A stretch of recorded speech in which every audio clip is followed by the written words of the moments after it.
मशरिक़ वस्ता में एक बार फिर ड्रोन और मिसाइलों की घन गरज थमती हुई नज़र आ रही है। हालांकि अभी पूरे यकीन से नहीं कहा जा सकता है, क्योंकि एक बार फिर से चेमगोइयाँ तेज़ हो गई हैं कि मशरिक़ वस्ता में अमेरिका और ईरान के दरमियान बातचीत हो सकती है। दोनों ममालिक जो हैं वो बातचीत की मेज़ पर आ सकते हैं।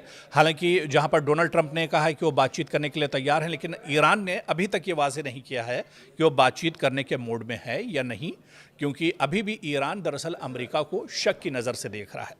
लेकिन इस बीच ये भी समझना होगा कि जब जब मशरिक़ वस्ता में कशीदगी बढ़ी, जब जब अमेरिका और ईरान के दरमियान कशीदगी बढ़ी, तो सबसे ज़्यादा जो नुकसान हुआ वो दरअसल खलीजी ममालिक को, या फिर जो मशरिक़ वस्ता के अरब ममालिक हैं, या फिर जो इस्लामी ममालिक हैं, उनको सबसे ज़्यादा नुकसान उठाना पड़ा। चाहे उसमें बहरीन की बात करें, उर्दन की बात करें, कतर की बात करें, सऊदी अरब की बात करें, अबू धाबी की बात करें, दुबई और कुवैत की बात करें, ये दरअसल तमाम ममालिक हैं, या फिर इराक़ की बात करें, ये तमाम ममालिक दरअसल इस जंग की लपेट में थे। लेकिन जंग एक बार फिर से थमती हुई नज़र आ रही हैं। यानी जो एयर स्ट्राइक थी या फिर जो ड्रोन हमले हुए, अब ये हमले दरअसल रुकते हुए नज़र आ रहे हैं।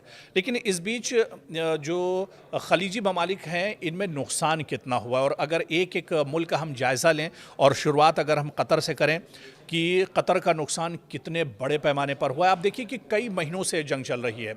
जब आपको याद होगा कि इज़राइल और अमेरिका ने मुश्तरका हमला सबसे पहले किया था, या और भी उससे पहले भी आप चले जाइए, जब ईरान पर इज़राइल ने अपने दम पर हमला किया था, उसके बाद मुश्तरका हमला इज़राइल और अमेरिका ने किया। फिर अमेरिका के साथ तीसरी बार एक तरह से ठन गई और अमेरिका और ईरान के दरमियान जंग चलती रही। तो मशरिक़ वस्ता पिछले कई महीनों से लगातार उथल पुथल का शिकार रहा है।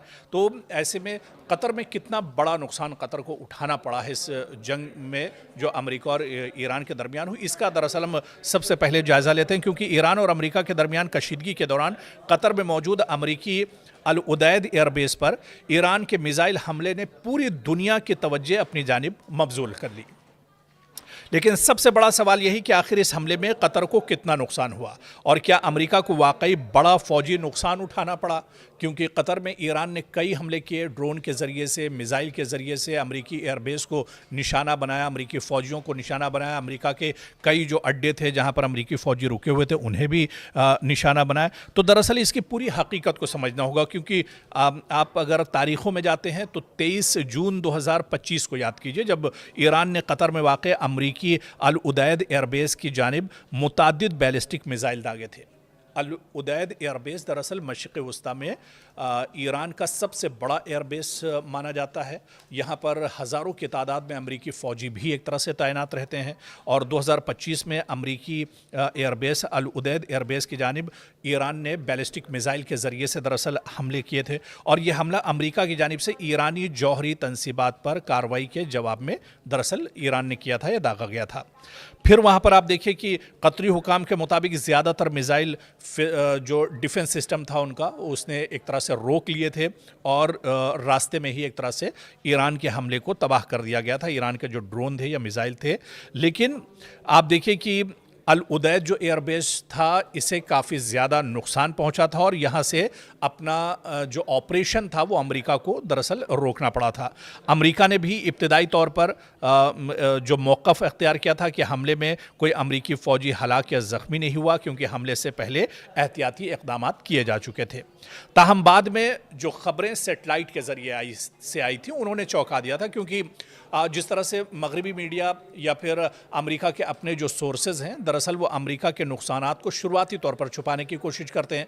अमेरिका दरअसल दुनिया को ये नहीं जाहिर करना चाहता है कि उसका जंग में कितना नुकसान हुआ है, किस तरह से। लेकिन बाद में जो सेटेलाइट की तस्वीरें आई थी, आपको भी बहुत अच्छे से याद होगा, 25 तारीख की जो 23 जून माफ़ कीजिएगा 23 जून 2025 की, जहां ठीक एक साल पहले की जब हमला हुआ था अल उदैद एयरबेस पर, इसमें आपको याद होगा कि जब सेटेलाइट की तस्वीरें सामने आई थी तो उन्होंने बिल्कुल ये साफ इशारा दिया था कि अल उदैद एयरबेस के एक हिस्से और ख़ास तौर पर एक रडार डोम को नुकसान ईरान ने पहुंचाया था, ईरान के ड्रोन ने।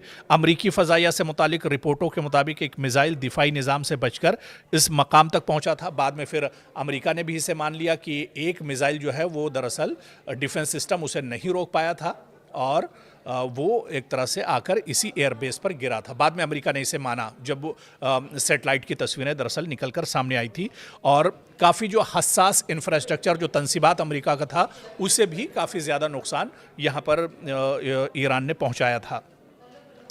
फिर जहां तक कतर की मजमूई तबाही का ताल्लुक है, सरकारी मालूमात के मुताबिक शहरी इलाकों में बड़े पैमाने पर तबाही नहीं हुई, न रिहायशी इलाकों में वसी नुकसान की तस्दीक हुई और ना ही तेल और गैस के तंसीबात को इन हमलों से नुमाया नुकसान पहुंचने की इत्तला है। लेकिन दूसरी जानिब अब ईरान का मौक़िफ़ भी आप सुन लीजिए, ईरान क्या कुछ बता रहा है, क्योंकि जो वर्जन है बातचीत का या इसके अलावा जो दावे किए गए, अमेरिका के दावे कुछ और थे, ईरान के दावे कुछ और थे। ईरान हालांकि अमेरिका पहले झूठ बोल रहा था, बाद में सैटेलाइट तस्वीरें आई तो अमेरिका ने भी ये माना कि उसका नुकसान हुआ है। लेकिन अब ईरान का वर्जन क्या है ये भी सुन लीजिए। ईरान का बयान जो है, क्योंकि ईरान ने दावा किया कि उसने अमेरिकी फौजी तंसीबात को मौसर निशाना बनाया और अमेरिकी दिफाई सलाहियत को नुकसान पहुंचाया, लेकिन अमेरिका और कतर ने इन दावों की तस्दीक नहीं की और दोनों ममालिक का कहना था कि हमले का असर महदूद रहा। हालांकि जो एक्सपर्ट्स हैं और जो माहिरीन हैं जिन्होंने सैटेलाइट तस्वीरें भी देखी और ज़मीन पर सारी चीज़ें देखी, उन्होंने कहा कि इस हमले का असल मकसद शायद बड़े पैमाने पर जानी नुकसान पहुंचाना ईरान का मकसद नहीं था, बल्कि एक मजबूत सियासी और अस्करी पैगाम देना था। ईरान इस हमले के ज़रिए से दरअसल एक बड़ा मैसेज देना चाहता था कि मशरिक़ वस्ता में हम जहाँ चाहें वहाँ अमेरिका पर हमला कर सकते हैं, अमेरिका की तंसीबात और इंफ्रास्ट्रक्चर को हम तबाह कर सकते हैं।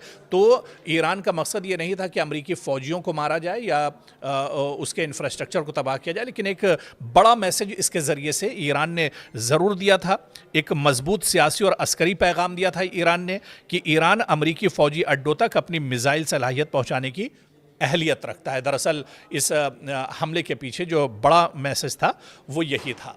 तो कहीं ना कहीं कतर को भी काफ़ी नुकसान उठाना पड़ा था और जो कतर में कई बार आप देखिए जब जंग चल रही थी तो अलार्म बजने की ख़बरें भी आती रहती थी, या कई ड्रोन और मिसाइल जो अमेरिका के थे उन्हें ईरान के थे उन्हें दरअसल हवा में ही इंटरसेप्ट कर लिया गया। इसे तो कतर भी मानता है, यानी हमले ईरान ने किए और ईरान ने दिखा दिया कि मशरिक़ वस्ता में जहाँ जहाँ अमेरिकी तंसीबात हैं वो महफूज नहीं और वो अमेरिका के किसी भी एयरबेस पर, किसी भी अड्डे पर, किसी भी इंफ्रास्ट्रक्चर पर कभी भी दरअसल हमला कर सकता है। तो जो मशरिक़ वस्ता में अलग अलग ममालिक को नुकसान पहुंचा, अलग अलग रियासतों को नुकसान पहुंचा, अलग अलग शहरों को नुकसान पहुंचा, उनमें दरअसल कतर भी था। और कतर, क्योंकि कतर में अमेरिका का बहुत कुछ दांव पर लगा था, अल उदैद एयरबेस हो या फिर अमेरिकी एम्बेसी हो या अमेरिकी फ़ौजी हो, सभी एक तरह से ईरान के टारगेट पर थे, ईरान के निशाने पर थे और इसी वजह से ईरान ने जंग के बीच में कई बार कतर को निशाना बनाया था।